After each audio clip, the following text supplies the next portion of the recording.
Welcome back to your channel Tripita. अभी हम लोग फिर से न्यू क्वेश्चन एंड आइडियाज का लास्ट पार्ट लेकर के आ गए हैं, जिसमें हिंदुइज्म का कुछ टॉपिक जो कि इस बुक में क्लास 6 के एनसीईआरटी हिस्ट्री में था। आपको बता दें, अगर आपको नहीं पता है तो ये जो टॉपिक है ये क्लास 6 का है, चैप्टर 6 एनसीईआरटी सीटेट वालों के लिए डेडिकेटेड है ये। तो यहाँ पे प्रॉब्लम क्या है कि इसमें जैनिज्म के बारे में था, बुद्धिज्म के बारे में था और अब ये हिंदुइज्म का कुछ बात लिखा हुआ है। बात ऐसा है कि इन सारे बात को कंप्लीट करने के लिए, चूंकि देखिए अगर हम बुद्धिज्म पढ़ा रहे हैं तो एक बार पहले बुद्धिज्म कंप्लीट कर दिए, फिर जैनिज्म कर दिए, अब हिंदुइज्म कर देते हैं। तो शुरू करते हैं। आप लोग जो भी इस वीडियो को देख रहे हैं तो कम से कम अगर स्टार्ट करना है तो चैप्टर 6 से स्टार्ट कीजिए कम से कम, और उससे भी अच्छा तो ये होगा कि आप फर्स्ट चैप्टर से स्टार्ट कीजिए, ठीक है। बीच बीच में आकर के कूद के वीडियो देखना, वैसे वीडियो कंप्लीट आपका नहीं होगा। आपका जो सिलेबस है यहाँ पे पूरा सिलेबस कंप्लीट कराया जाएगा, धीरे धीरे, थोड़ा टाइम लगेगा क्योंकि हमको बाकी भी काम रहता है। तो स्कूल में भी पढ़ाने जाना होता है और यहाँ पे भी धीरे धीरे करके दो दो हम यूज कराते रहते हैं, दो वीडियोज। चलिए, एक बिहार स्पेशल का चल रहा है और एक ये चल रहा है। लूसेंट वाला तो अभी कुछ शायद 10 लेक्चर हुआ होगा और अभी रुका हुआ है क्योंकि टाइम नहीं मिल पाता है अच्छे से कंप्लीट करने के लिए। चलिए देखिए, तो बाकी आप लोग अपना चैनल को सपोर्ट देते रहिए, क्या करना है नहीं करना है खुद से अपने मन से सोच करके करते रहिए। चलिए, पहला जो टॉपिक है वो है उपनिषद, ठीक है। अब ये उपनिषद क्या है इसके बारे में देखिए, यहाँ पे जो है ये मोटा मोटी आप समझ लीजिए एनसीईआरटी का क्रक्स यहाँ पे खास करके जो हिंदुइज्म वाला पार्ट है उसका लिखा हुआ है। आप लोग को उतारना है तो यहाँ से उतार लीजिए, स्क्रीनशॉट ले लीजिए। अब समझाने का जो बात है वो हम खुद समझाएंगे। तो समझाने के लिए बात ऐसा है कि उपनिषद क्या है, क्या है आखिर उपनिषद। देखिए, तो उपनिषद का मतलब होता है, उपनिषद का मतलब होता है, पहले तो ये जान लें कि उपनिषद जो है उसमें क्या क्या बातें हैं, है ना। तो सुनिएगा, इसमें फिलोसॉफिकल क्वेश्चंस है। कैसे क्वेश्चंस हैं? फिलोसॉफिकल क्वेश्चंस हैं। मतलब समझ लीजिए एक तरीके से तो जो भाषण टाइप का क्वेश्चन नहीं होता है उस टाइप का है, ठीक है। फिलोसॉफिकल क्वेश्चंस हैं। बेसिकली ये जो फिलोसॉफिकल क्वेश्चन है ये किस पीरियड के लिए है, मतलब इससे क्या पता चलेगा, किस टाइप का क्वेश्चन है। तो सुनिएगा, लाइफ आफ्टर डेथ कैसा रहेगा, यानी या जीवन से पहले भी कोई जीवन था क्या, मतलब पिछला जन्म जैसा कुछ था क्या। अच्छा, क्या कुछ अगला जन्म जैसा होगा क्या, क्या मरने के बाद जाके स्वर्ग जाना होगा क्या, या नर्क जाना होगा क्या, क्या मरने के बाद कढ़ाई में भून जाना होता है क्या, है ना। तो ये इस तरीके का अलग अलग टाइप का क्वेश्चन, जैसे होता है ना कि पाप करेंगे तो कढ़ाई में भून जाएंगे तो ये होगा तो वो होगा। तो कहने का मतलब ये है बाबू, बेसिकली बाबू अगर आप 6 क्लास के हैं, तो अगर आप सीटेट का तैयारी कर रहे हैं तो आप बड़े हो चुके हैं, आप एस्पिरेंट हैं, आपको पूरा जोरों शोरों से तैयारी करना चाहिए। चलिए आइए, तो लाइफ आफ्टर डेथ जो है इसी के बारे में क्वेश्चन है। जितना भी उपनिषद हुआ, उपनिषद में मेन क्वेश्चन ये हुआ कि लाइफ आफ्टर डेथ कैसा होगा। इसके अलावा ये आत्मा क्या है, ये ब्रह्म क्या है, ठीक है, इसके बारे में बात की गई। आत्मा क्या है, ब्रह्म क्या है। जैसे आत्मा को कहा गया सोल, नॉर्मल, और ब्रह्म को कहा गया ये यूनिवर्सल सोल है, यूनिवर्सल सोल, ठीक है। पूरे ब्रह्मांड का जो सोल है मतलब परमात्मा, ब्रह्म जो है वो क्या है, परमात्मा है, यूनिवर्स का, पूरे यूनिवर्स का सोल है।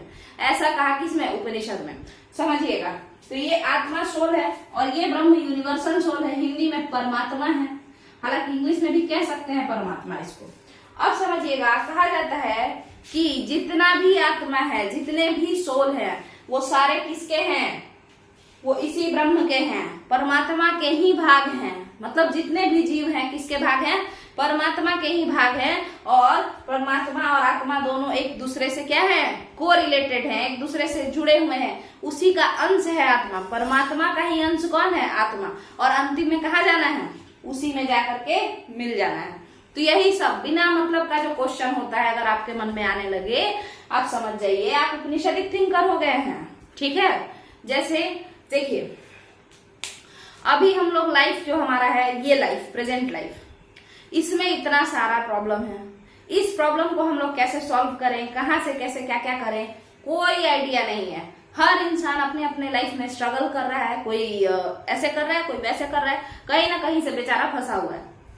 अब बताइए उसको पहले सॉल्व करें कि पहले ये जान ले कि मरने के बाद क्या होगा। मरने के बाद देख लेंगे, है ना। पहले जी तो नहीं सही से, तो वो सारा चीज है। मगर यहाँ पे जो लोग क्या कहते हैं, अपना जिनके पास ज्यादा टाइम था वो लोग ये सब अपना क्वेश्चन आंसर करते रहते थे। परमात्मा क्या है, आत्मा क्या है, लेना देना इस जीवन से कुछ नहीं है। उपनिषद को जो ज्यादा लेना देना है वो लाइफ के पहले और लाइफ के बाद की बातों से लेना देना है कि ये सब क्या है, ये क्वेश्चन क्या है, ये क्या होता है। तो आप लोग को समझ में आ गया होगा कि बेसिकली ये सब किस टाइप का क्वेश्चन है। तो ये औकात से बाहर का क्वेश्चन है हम लोगों के, मतलब दिमाग से बाहर जाए जो, मतलब साधारण इंसान के तो दिमाग में ये बात भी नहीं आता है कि लाइफ आफ्टर डेथ क्या है और ये सब कुछ नहीं, कोई लेना देना नहीं है। बेसिकली मेन सिर्फ हम लोग का क्या बात आता है, ये जो जीवन है इसको कैसे सुधारें, ये जो जीवन है इसको अच्छे तरीके से कैसे आगे लेके जाए, कैसे खुद को सक्सेसफुल बनाए, कैसे सेटल हो जाए। इससे ज्यादा कोई दिमाग नहीं लगाते हम लोग। बट ठीक है, वो लोग बड़े महान थिंकर हुए, बड़े लोग हुए, हम लोग जैसे आज छोटे मोटे लोग नहीं हुए, तो इस तरीके का बात किए। अब देखिए इस टाइप का जो क्वेश्चन है बाबू, इस टाइप का क्वेश्चन है कि लाइफ आफ्टर डेथ क्या होगा, आत्मा और ब्रह्म क्या है, कौन कर सकता है? आप खुद बताइए, उपनिषदिक थिंकर कौन हो सकते हैं? यहाँ देखिए लिखा हुआ है। अच्छा एक चीज, उपनिषद जो है ये तो है कि इसमें ये क्वेश्चन है, इसका मतलब क्या होता है? उपनिषद का मतलब क्या होता है? आइए देखिए, उपनिषद का मतलब होता है सिटिंग नियर और अप्रोचिंग नियर, मतलब नजदीक बैठ करके किसी की बातों को सुनना, ठीक है, किसी की बातों को समझना, किसी से कोई क्वेश्चन आंसर करना, है ना। उपनिषद उप मतलब होता है क्या है, हमसे जो नीचे हो, जैसे राष्ट्रपति से नीचे उपराष्ट्रपति, ठीक है। तो उपनिषद का मतलब क्या होता है, ये सेम बात हम वैदिक वाला जो आपका लुसेंट वाला करवाया है उसमें भी बताया है। तो उपनिषद का मतलब क्या होता है, देखिएगा कि जो उप मतलब होता है वैसे भी नीचे बैठना, हमसे नीचे पोस्ट पे, तो उसी तरीके से उपनिषद का मतलब होता है कि जो नजदीक बैठा हुआ है या जो करीब में बैठा हुआ, अप्रोच करना चाहता है, बात समझना चाहता है। समझिए, अब समझिए, जो नजदीक बैठा हुआ है उपनिषद उसी टर्म से आया है, ठीक है। देखिए अब क्या है, जो नजदीक बैठा है वो उपनिषद है, ठीक है। और ये उपनिषद क्या है, बुक है। वो दोनों का जो कन्वर्सेशन चल रहा है, जो बात चल रहा है गुरु और शिष्य के बीच में, हम किसके नजदीक बैठ करके ज्ञान की बातें करते हैं, किससे हम क्वेश्चन पूछते हैं। एज वाइज देखिए, एज से मैटर नहीं करता है। हो सकता है आपका सबसे बड़ा टीचर आपका कोई फ्रेंड हो, है ना, मतलब उससे आपको काफी कुछ सीखने को मिला हो, जबकि वो इंसान आपका सेम मतलब एज ग्रुप का हो सकता है ऐसा, ठीक है। हो सकता है किसी बहुत बूढ़े इंसान से आपको सीखने को मिला हो सकता है आपसे छोटे इंसान से आपको सीखने को ज्यादा मिला हो, किसी से भी इंसान सीख सकता है। तो मेन बात ऐसा है कि हम किससे सीख रहे हैं, हम किससे क्वेश्चन कर रहे हैं, हम किससे ज्यादा चीज सीखे हैं, है ना। तो ठीक है, तो यहाँ पे क्या है, उपनिषद का मतलब होता है सिटिंग नियर, मतलब नजदीक बैठ जाना। इसका मतलब मेन क्या हुआ कि क्वेश्चन आंसर करना। इसमें जितना भी बात है ये कन्वर्सेशन के फॉर्म में है। कन्वर्सेशन मतलब जैसे हम और आप बात कर रहे हैं उसी फॉर्म में है। अगर आप नीचे कमेंट में कुछ लिखेंगे फिर हम उसका बात करेंगे, क्योंकि ये ऑनलाइन है। ऑफलाइन में जैसे स्कूल में हम जाते हैं तो वहां पे क्या है, वहां पे हमको क्या करना होता है आप बताइएगा। देखिए, हम गए अपने बच्चों को पढ़ाए, अब मेरे जो बच्चे, मेरे स्टूडेंट्स, वो हमसे कुछ क्वेश्चन पूछेंगे, फिर हम उसका आंसर देंगे, फिर वो क्वेश्चन पूछेंगे, फिर हम उसका आंसर देंगे, है ना। मगर इस तरीके का बेतुका क्वेश्चन वो लोग नहीं पूछेंगे, ठीक है। इसी लाइफ के बारे में जितना भी क्वेश्चन है वो सब पूछेंगे। तो ये चीज है। तो उपनिषद का मतलब क्या होता है आपको समझ में आ गया होगा, सिटिंग नियर या अप्रोचिंग नियर, दोनों मुद्दा वही है, नजदीक में बैठना, ठीक है। चलिए, अब यहाँ का ये कंप्लीट होता है। इसके बाद जो अगला आ रहा है आपका वो है उपनिषदिक थिंकर। आखिर ये लाइफ आफ्टर डेथ और ये कि ब्रह्म क्या है, आत्मा क्या है, यूनिवर्सल सोल का ही पार्ट है, सॉरी सोल यूनिवर्सल सोल का ही पार्ट है, मतलब आत्मा परमात्मा का ही अंग है। ये सब बात कौन सोच सकता है, कौन थे उपनिषदिक थिंकर? तो इसके बारे में अब हम लोग समझने का प्रयास करते हैं, उसके बाद फिर हम लोग आगे बढ़ेंगे। चलिए,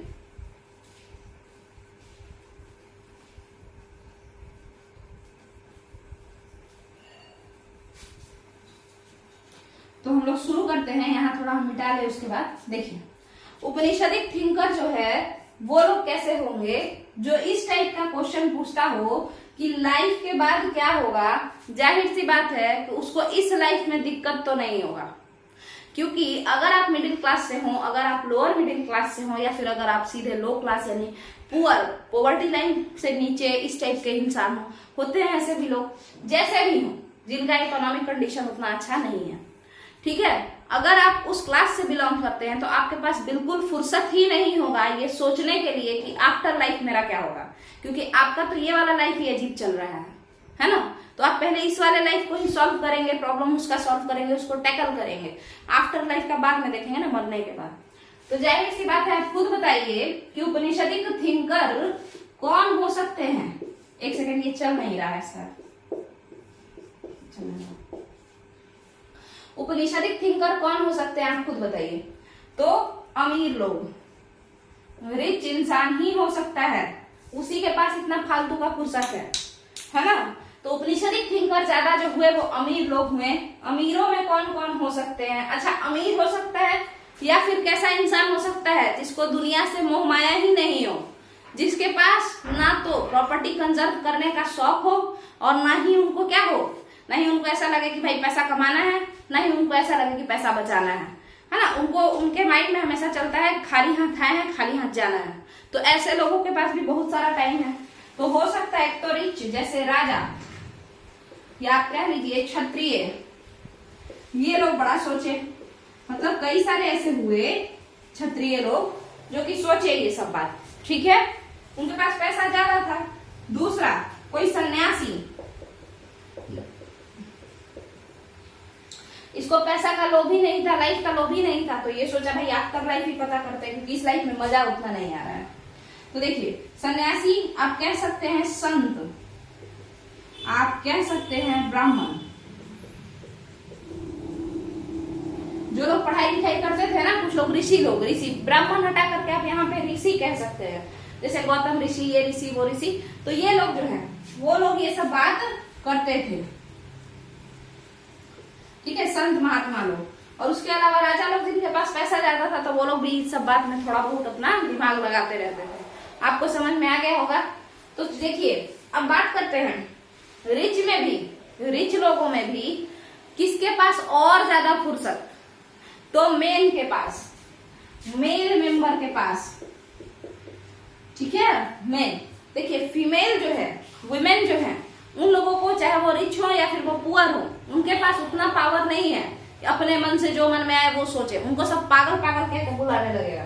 मगर मेल है, वो चाहे तो अलग अलग चीज सोच सकते हैं। जैसे राजा जो होता था, एक होता था, कितनी रानी आप इतिहास से उठा के बता सकते हैं जिसका 5 से 7 राजा से शादी हुआ हो और अपने मन से वो शादी करती गई हो, अपने मतलब इंटरेस्ट के लिए, अपने एंजॉयमेंट के लिए।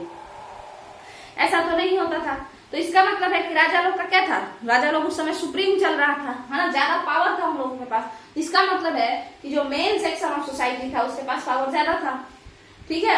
अब जिसके पास पावर ज्यादा है उसके पास काम कम होगा, है ना। तो ये लोग जो थे मेन, बेसिकली मेन ही इतना ज्यादा अपना दिमाग लगाते रहते थे, क्योंकि फीमेल के पास काम बहुत ज्यादा था। एग्जाम्पल पे देखिए, बोलते खाली दिमाग शैतान का घर होता है।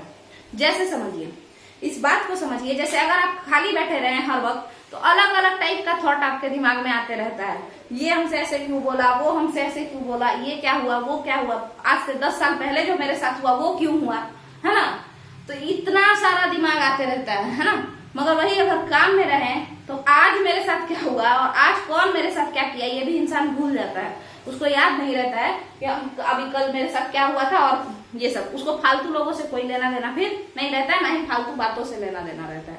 तो याद, क्योंकि टाइम ज्यादा होता है ना, तो टाइम ज्यादा रहेगा तो कुछ कुछ सोचते रहेंगे। तो मेन थिंकर्स ज्यादा हुए उपनिषदिक थिंकर में, मेन थिंकर ज्यादा हुए। ज्यादातर लड़के थे और लड़कों में भी ज्यादातर कौन थे, रिच थे। बट एक लड़का ऐसा हुआ जो कि बेचारा गरीब था, और वो बेचारा गरीब एक स्लेव थी। उन स्लेव का नाम था जबाली। क्या नाम था, एक दासी थी जिनका नाम था जबाली। उनका लड़का था सत्यकाम जबल। क्या नाम था उनका, लड़के का नाम था सत्यकाम जबल मम्मी का नाम था जबाली, जो कि दासी थी, मगर जबल को भी अपने मम्मी को, उनकी मम्मी दासी थी, तो उनकी मम्मी दासी थी, ये उनको कोई लेना देना नहीं था कि बेचारी मेरी मम्मी इतना सारा काम कर रही है, जल्दी से जल्दी हम कुछ अच्छा कर लें। वो सोचे मम्मी का तो लाइफ खराब ही है, हम लाइफ आफ्टर डेथ सोचते हैं, ठीक है। यानी इस लाइफ में इनको इतना प्रॉब्लम था, खास करके जिसकी मम्मी मान के चलिए नौकर का काम करती हो, उसके लिए तो ये कितना, उसको सबसे पहले जल्दी से जल्दी सेटल होना चाहिए, जिसकी मम्मी को ज्यादा काम करना पड़ रहा है ना। तो ये सोचने के बजाय कि जबाली बेचारी को इतना सारा काम हो गया है, सत्यकाम जबल क्या सोचते हैं कि लाइफ आफ्टर डेथ कैसा होगा, आत्मा कौन है, परमात्मा कौन है। आप खुद सोचिए कि क्या आप लोग को लगता है, मतलब मेरा ऐसा पर्सनल जो आइडियोलॉजी है कि प्रेजेंट में जो है जीना चाहिए, है ना। बार बार पढ़ के हुआ है, ऐसा नहीं है, पास्ट फ्यूचर सब हम भी सोचते रहते हैं, और बार बार ये चीज दिमाग में आप लाते रहिए कि देखिए जो पास्ट हो गया वो तो गया, फ्यूचर का पता नहीं, मगर प्रेजेंट में जीना चाहिए।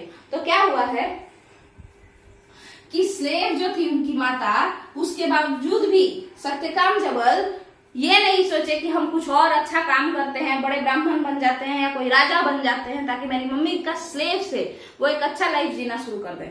वो ये सब क्वेश्चन आंसर कर रहे थे बैठ करके, ठीक है। अब देखिए, तो ये एक एक्सेप्शन है, ये क्वेश्चन आ सकता है क्योंकि एक्सेप्शन है। इसके अलावा मेन जो थे उन लोग तो थे ही, कुछ विमेन भी, कुछ विमेन के पास भी काफी फुर्सत था। वे विमेन कौन कौन सी थी, जो कि विदुषी कहलाई, क्योंकि ये लोग, सही बात है, इतना ज्यादा नॉलेज साधारण इंसान के पास नहीं आ सकता है ना, कि परम ब्रह्म कौन है और ब्रह्म कौन है और फिर आत्मा क्या है, इतना ज्यादा दिमाग ही नहीं काम करेगा उसका। वो साधारण अपना किताब पढ़ेगा, किताब पढ़ के खुश हो जाएगा। तो ये कुछ जो हुई रिनाउंड मतलब स्कॉलर हुई लड़कियों में, विदुषी कहते हैं उनको। उसमें से एक थी गार्गी। गार्गी तो इतनी हुई, इतनी तेज हुई कि याज्ञवल्क्य के साथ, याज्ञवल्क्य के ऋषि थे, तो याज्ञवल्क्य के साथ वो डिबेट में बैठी, वही परम ब्रह्म क्या है ये सब में। और गार्गी जब याज्ञवल्क्य के साथ बैठती हैं तो गार्गी उनको हरा देती है डिबेट में। तो सोचिए आपके उनके पास कितना ज्यादा दिमाग हो गया होगा। याज्ञवल्क्य भी क्या थे, उपनिषदिक थिंकर थे, वो ऋषि थे, तो वो भी पढ़े लिखे थे, ये भी पढ़ी लिखी थी। एक बार हुआ डिबेट तो उसमें ये हरा दी उनको। इसके अलावा अपाला, अभी एक आईएएस ऑफिसर, अभी नहीं है, ये 2-3-4 साल पहले का बात हो, अपाला मिश्रा करके है ना। अपाला ऋग्वैदिक पीरियड की एक बहुत महान क्या थी, विदुषी थी, बहुत ज्ञानी इंसान थी अपाला। इसके अलावा सिकता, इसके अलावा लोपामुद्रा, और इसके अलावा घोषा। घोषा ये कुछ लड़कियों का नाम है जो कि ऋग्वैदिक पीरियड की विदुषी थी, रिनाउंड स्कॉलर थी, काफी फेमस थी ये लोग, जिसमें सबसे ज्यादा फेमस हुई गार्गी, इस वजह से क्योंकि वो याज्ञवल्क्य ऋषि जैसे लोग को, बड़े इंसान को हरा दी एक डिबेट में, तो इस वजह से इनको और ज्यादा फेम मिला।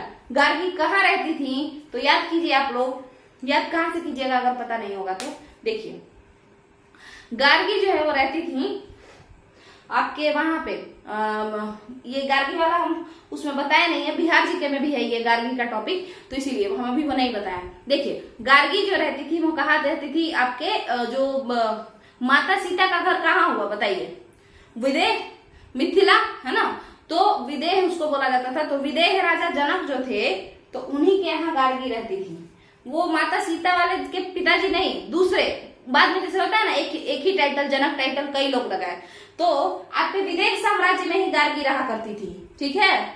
और विदेह साम्राज्य, सीता जी कहाँ की थी, विदेह साम्राज्य की थी, इसीलिए तो उनको वैदेही कहा जाता है ना, इसीलिए ना उनको वैदेही कहा जाता है। तो इसी विदेह साम्राज्य में गार्गी जैसी विदुषी हुई, ठीक है। वहां पे ये अपना रहती थी, सभी लोग को बुलाया जाता था ना, जितने भी ज्ञानी लोग होते थे तो वो वहां पे दरबार में शोभा बढ़ाने के लिए आते थे, तो वो सब चीज आपको उपनिषदिक थिंकर जो थे समझ में आ गया होगा। क्या ये लोग बात करते थे, जीवन के बाद क्या होगा, जीवन का पहले क्या होगा, जीवन में क्या हो रहा है, कोई लेना देना नहीं है। चलिए अब इसको मिटाते हैं, अब हम लोग अगले टॉपिक पे बढ़ते हैं और वो है दर्शन। अब ये इंपॉर्टेंट है, दर्शन जिसकी बात करता है वो है जीवन का क्या होगा, ठीक है। दर्शन जिसकी बात करता है वो क्या है, जीवन का आखिर क्या होगा, ना कि जीवन के बाद क्या होगा, ना कि जीवन के पहले क्या हुआ था, सिर्फ इतनी बात, जीवन का क्या होगा। तो ये भी फिलॉसफी ही एक तरीके से है, क्वेश्चन आंसर ये वो है ना। तो ये रास्ता दिखाता है, दर्शन, दर्शन मतलब क्या है, एक तरीके से दर्शन से लग नहीं रहा है, दर्श दिखाना, रास्ता दिखाना, पाथ दिखाना, तो वही सब चीज है। अब समझते हैं इसको हम लोग।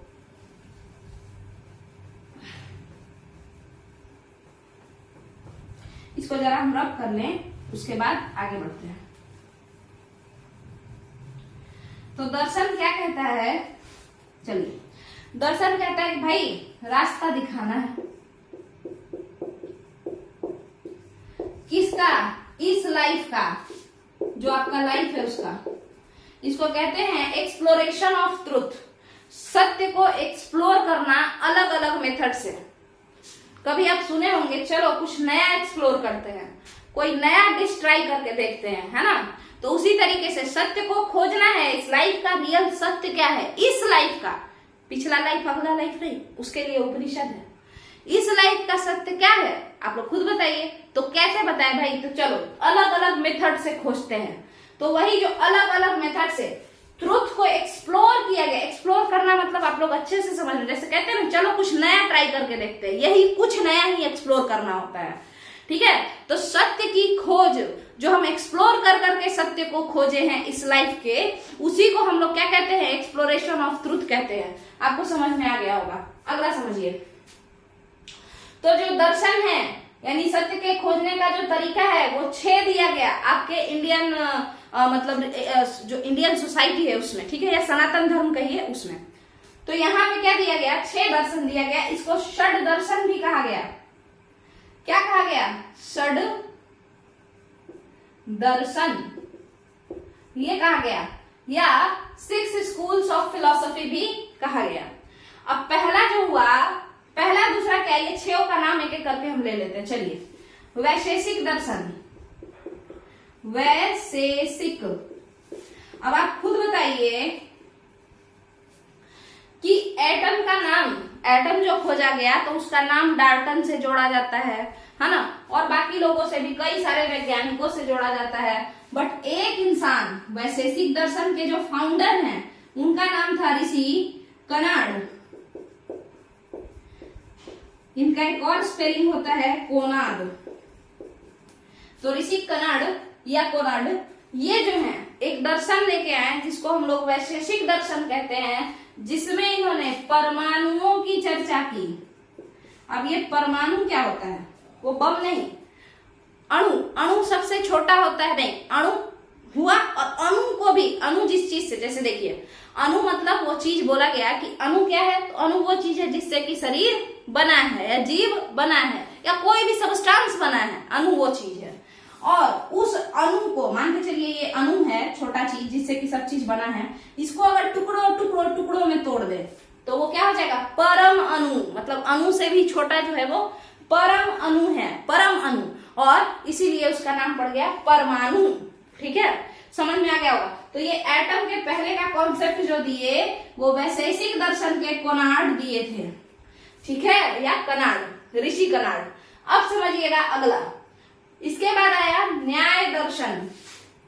मतलब न्याय मार्ग पे चल के चलो एक्सप्लोरेशन खोजते हैं, मतलब एक्सप्लोर करते हैं ट्रुथ को। इसको कौन दिए, गौतम। इसके अलावा सांख्य दर्शन कौन दिए, कपिल मुनि। सांख्य दर्शन कौन दिए, कपिल मुनि। सांख्य दर्शन से कौन प्रभावित हुआ, सांख्य दर्शन से कौन प्रभावित हुआ, ये और ज्यादा जानना जरूरी है। याद कीजिए आप लोग अपने भगवान बुद्ध को, है ना। तो भगवान बुद्ध को जो याद किया, वही भगवान बुद्ध सांख्य दर्शन से प्रभावित होकर के ही उनका फिलॉसफी आया। चलिए, इसके बाद योग दर्शन। योग के माध्यम से चलो पता करते हैं, योग के माध्यम से सच क्या है दुनिया का, इस जीवन का, ना कि अगले दुनिया का, पिछले दुनिया का, इस जीवन का। योग दर्शन पतंजलि ने दिया। पूर्व मीमांसा, ये जो दर्शन है ये जैमिनी ने दिया, और उत्तर मीमांसा व्यास ने दिया। उत्तर मीमांसा किसने दिया, व्यास ने दिया। अब समझते हैं आश्रम के बारे में। आश्रम को करेंगे, उसके बाद आगे बढ़ेंगे। क्योंकि क्वेश्चन और भी है, आज इसको खत्म करना है, चाहे वीडियो थोड़ा लंबा ही क्यों ना हो जाए। उसके बाद इसको डालना है। चलिए देखिए, अगर बात करते हैं आश्रम की, तो आश्रम का मतलब कोई ऐसा जगह नहीं है जहां जाके आपको रहना है, ठीक है। और ना ही ये संघ की तरह ग्रुप ऑफ पीपल है। संघ का नाम क्यों लिए? क्योंकि इसमें आश्रम को बोला है कि संघ से कंपेयर करो। तो पहले आश्रम समझेंगे, फिर हम संघ बता चुके हैं मगर हम यहाँ भी बताएंगे। उसके बाद आश्रम और संघ का कंपैरिजन करके इस टॉपिक को खत्म करेंगे। तो पहले शुरू करते हैं आश्रम। आश्रम क्या है? तो आश्रम है स्टेज ऑफ लाइफ, जीवन की अवस्था। जीवन की अवस्था जैसे चाइल्डहुड क्या है? स्टेज ऑफ लाइफ है। जैसे जो आपका एडोलेसेंट क्या है? स्टेज ऑफ लाइफ है। उसी तरीके से युवावस्था क्या है? स्टेज ऑफ लाइफ है। किशोरावस्था क्या है? स्टेज ऑफ लाइफ है। वृद्धावस्था क्या है? स्टेज ऑफ लाइफ है। आश्रम उसी तरीके का कॉन्सेप्ट है, ये एक स्टेज ऑफ लाइफ है। आज के डेट का जो आश्रम है, हॉस्टल जैसा वृद्धाश्रम खोल दिया गया है या अनाथाश्रम खोल दिया गया, तो ये सब नहीं है। हालांकि वो अनाथालय होता है, जो भी हो, इस पे बात नहीं करना है। यहाँ देखिए, मेन है ये कोई घर वर नहीं है, ये स्टेज ऑफ लाइफ है। जैसे जवानी, ये घर थोड़े है, ये स्टेज ऑफ लाइफ है। जैसे बचपन स्टेज ऑफ लाइफ है, उसी तरीके से आश्रम स्टेज ऑफ लाइफ है, जीवन का अवस्था है। अब समझिए, ये जो जीवन की अवस्था है, ये 4 भागों में इसको बांटा गया। क्यों? क्योंकि पहले इंसान 100 साल जीता था, तो 25-25 सबके लिए काट छाट के हम लोग दे दिए। अब तो इंसान 60 साल जीता है, तो 15-15 काट के हमको देना पड़ेगा। बट इस पे फोकस नहीं करना है, पहले बना था ना ये दर्शन, तो यहाँ पे 100 साल लेके चलना है। तो अब इसमें आपको सबसे पहला 25 साल जो आपका होगा, उसमें ब्रह्मचर्य का पालन करना है, ठीक है। ये आपका जो आश्रम है ना, ये स्टेज ऑफ लाइफ है। और प्रत्येक आश्रम का जो क्या क्या करना है, मतलब प्रत्येक स्टेज ऑफ लाइफ, जैसे चाइल्डहुड में आपको क्या करना है ना, उसी तरीके से यंग एज में आपको क्या करना है, सब डिसाइडेड रहता है ना। यंग एज में थोड़ा सा पढ़ाई करके उसका जॉब लेना है ना। फिर उसके बाद जब आप प्रौढ़ावस्था में चले जाते हैं, मिडिल एज में जाते हैं, थोड़ा बहुत घूमना फिरना है, क्योंकि तब तक आप पैसा कमा लेते हैं अच्छा खासा। और जब वृद्धावस्था में चले जाते हैं, तो चुपचाप से अपना भगवान जी का नाम लेते रहना है, क्योंकि कुछ समय तक पैर हाथ सब आराम करने का मूड में आ जाता है। आप चाह के भी घूमने बहुत ज्यादा नहीं जा सकते हैं, चाहे आपके पास पैसा हो ना हो। चलिए, तो यहाँ पे क्या है? ब्रह्मचर्य। तो पहला जो 25 साल है, उसमें आपको ब्रह्मचर्य का पालन करना है। मतलब सीधा सीधी समझिए, किसी भी अगल बगल के चीज से आपको कोई लेना देना नहीं है, आपको अपने काम से काम रखना है, ठीक है। इसको हम लोग क्या कहते हैं? अपने काम से काम रखने को, अपने काम से काम रखने को ही सेलिबेसी कहते हैं, ठीक है, या ब्रह्मचर्य कहते हैं, ठीक है। किसी भी बाहरी इंसान से अगर हम काम ना ले तो उसको ब्रह्मचर्य कहते हैं, ठीक है। मतलब अपने काम से काम रखना है, किसी भी एक्सटर्नल आपको कोई अट्रैक्शन नहीं होना चाहिए, है ना, उस टाइप का। किसी भी तरीके का अट्रैक्शन एक अच्छा वर्ड है, डिस्ट्रैक्शन नहीं होना चाहिए, ठीक है। अट्रैक्शन नहीं, डिस्ट्रैक्शन नहीं होना चाहिए। आप अपने काम से डिस्ट्रैक्ट ना हो जाए, ये वो वाला एज है, आपको नहीं डिस्ट्रैक्ट होना है। इसके बाद आपको डिस्ट्रैक्ट होना है गृहस्थ आश्रम। गृहस्थ आश्रम में आपको शादी करना है, आपको अपने बारे में नहीं सोचना है। ज्यादातर किसके बारे में सोचना है? अपने फैमिली के बारे में सोचना है, अपने वाइफ के बारे में सोचना है, अपने हस्बैंड के बारे में सोचना है, अपने बच्चों के बारे में सोचना है, और अपने बारे में कुछ नहीं सोचना है उस समय में। तो गृहस्थ आश्रम आपका चला 25 से 50 तक। इसके बाद बताइए, तो इसके बाद आएगा आपका क्या? वानप्रस्थ आश्रम। इस बार आपको ना तो फैमिली के बारे में सोचना है और ना ही अपने बारे में सोचना है। तो किसके बारे में सोचे? तो देखिए, आपको फॉरेस्ट में जाना है। वानप्रस्थ मतलब वन की ओर प्रस्थान करो, है ना। फॉरेस्ट में जाना है, मेडिटेशन करना है, ठीक है। लोगों का भलाई करना है, लोगों का बेसिकली सोसाइटी के बारे में, सोसाइटी को के लिए बहुत कुछ करना है, ठीक है, वो सारा काम, ठीक है। मेडिटेशन ये सब करना है। बट ऐसा नहीं है कि घर छोड़ देना है, घर पे भी रहना है, जाके मेडिटेट करो, थोड़ा अलग अलग, मतलब परिवार से थोड़ा अलग थलग रहो, बट मेडिटेशन ये सब करते रहो। बट इसका ये मतलब नहीं है घर छोड़ दो। बट इसके बाद 75 के बाद आपको क्या करना है? तो संन्यास ले लेना है। अब आपको घर से कोई लेना देना नहीं, अब आप भगवान के चरणों में चले जाइए। तो ये जो हुआ, संन्यास लेके आप 100 साल के हो गए, उसके बाद आप मर जाइए। ये हो गया आपका कहानी खत्म। आश्रम यही है, आश्रम स्टेज ऑफ लाइफ है। अब समझते हैं कि आश्रम ऑफ हिंदुइज्म और संघ ऑफ बुद्धिज्म या संघ ऑफ जैनिज्म, इसमें क्या अंतर है, इसको समझते हैं। तो सबसे बड़ी बात कि आश्रम, जैसा कि हम आप लोग को बता दिए हैं कि आश्रम है क्या। तो आश्रम तो स्टेज ऑफ लाइफ है, जैसे चाइल्डहुड होता है, जैसे जवानी होता है, जैसे बुढ़ापा होता है, ये स्टेज ऑफ लाइफ ही आश्रम कहलाता है। तो अब संघ क्या है? संघ तो एसोसिएशन ऑफ पीपल है। कल हम बताए हैं कि संघ क्या है, तो वो है association of people. Association of people मतलब लोगों का समूह या ग्रुप ऑफ पीपल भी आप कह सकते हैं। हु अबैंडन्ड देयर हाउस, जिन्होंने अपने हाउस को त्याग दिया, उन्हीं का एसोसिएशन है। वैसे लोग, उनका ग्रुप है जिन्होंने अपने हाउस को क्या कर दिया, त्याग दिया। समझ में आया? तो ये संघ। जबकि आश्रम क्या है? आश्रम तो बचपन, बुढ़ापा और जवानी, ये है। चलिए, तो अब बात करते हैं। बोला गया कि बताइए, डिफरेंस बताइए संघ और आश्रम में। तो पहली बात, संघ और आश्रम का पहला डिफरेंस आप लोग लिखेंगे।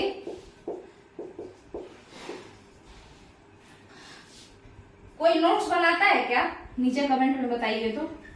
तो संघ और आश्रम में पहला डिफरेंस आप लोग लिखेंगे कि ये क्या है, तो ग्रुप ऑफ पीपल है, जिसको हम लोग संघ कहते हैं या एसोसिएशन ऑफ पीपल। कौन से पीपल?